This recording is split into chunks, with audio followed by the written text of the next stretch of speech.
அனைவருக்கும் வணக்கம். பொது தமிழ் 1.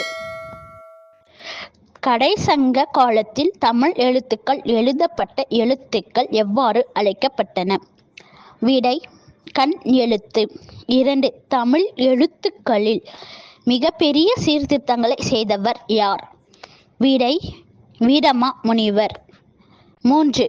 வட்டெழுத்து மற்றும் தமிழ் எழுத்து பற்றிய செய்திகளை காணப்படும் கல்வெட்டு எது? விடை: அரசலூர் கல்வெட்டு. 4.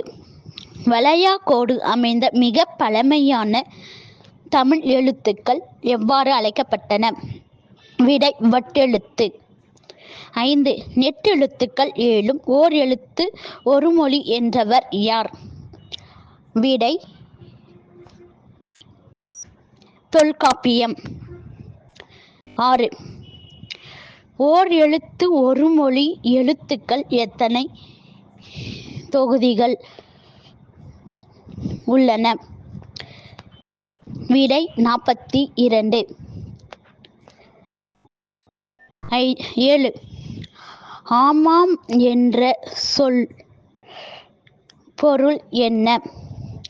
விடை: காட்டு பசு. 8. செந்தமிழ் அந்தாதி என்று அழைக்கப்பட்டவர் யார்? விடை: இரா. இளங்குமரனார். இது மாதிரி வினாக்கள் வேணும்னா கமெண்ட் பாக்ஸில் தெரிவிங்க.